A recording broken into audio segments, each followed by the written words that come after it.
गुप्ता परिवार में नई बहू आई थी। नाम था साक्षी। खूब हंसमुख और अपने मन की करने वाली।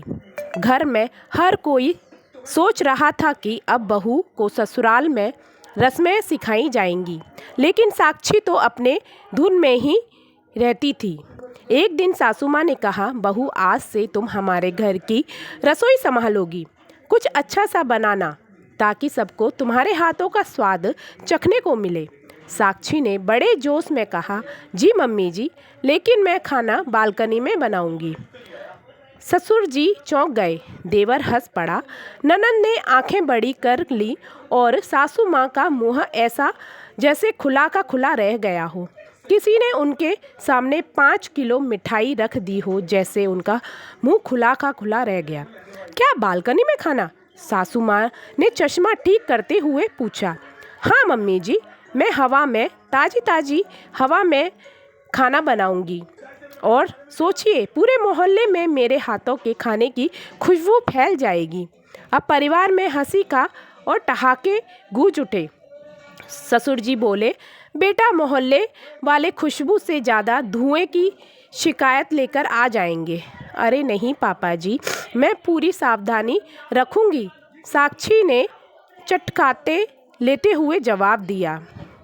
बस फिर क्या था, अगले ही दिन साक्षी ने बालकनी में चूल्हा जमा लिया। गैस का चूल्हा भी अंदर से उठा लाई और स्टैंड पर रख दिया। ननंद ने मोबाइल निकाल कर वीडियो बनानी शुरू कर दी। देवर बोला, भाभी यूट्यूब चैनल भी बना लो, बालकनी वाली बावर्ची। साक्षी ने सब्जियां काटी, तड़का लगाया और जैसे ही पहली रोटी तवे पर डाली, हल्की हवा चली और रोटी नीचे गिर गई। अरे, मेरी पहली रोटी तो उड़ गई, साक्षी ने शरारती अंदाज में कहा। देवर हंसा। भाभी, लगता है आज कबूतरों को भी रोटी खिलाने का प्रोग्राम है। ससुर जी चिल्लाए, बहू जल्दी से तवा पकड़ो, हवा तेज हो रही है। लेकिन तब तक तवा भी हल्का सा हिलने लगा। साक्षी ने जैसे तैसे तवे को पकड़ा, लेकिन गरम तवे से हाथ जल गया। अब मोहल्ले वाले को दिलचस्पी बढ़ गई। पड़ोसी शर्मा जी बोले, गुप्ता जी, ये बहू क्या कर रही है? गुप्ता जी बोले, क्या नया ट्रेंड है ये? कहती है कि हवा में पकवान बनाएगी। बालकनी से ही साक्षी ने जवाब दिया, हाँ हाँ अंकल जी, अब आपका घर भी हमारे खाने की खुशबू से महक जाएगा। तभी अचानक हवा का एक और झोंका आया और दाल का भगोना हल्का सा हिल गया। साक्षी ने भगोना पकड़ा, लेकिन बचाने के चक्कर में एक रोटी नीचे गिर गई और मोहल्ले के कुत्ते ने झपट ली।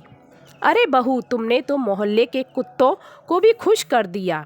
सासू माँ हंस पड़ी। आखिरकार काफ़ी संघर्ष के बाद खाना बन गया। सबने बालकनी में ही टेबल लगाकर खाना खाया। हंसी मजाक का दौर चला, लेकिन देवर बोला, भाभी आजकल ओपन किचन का बहुत ट्रेंड है, लेकिन तुमने तो ओपन टू ऑल बना दिया।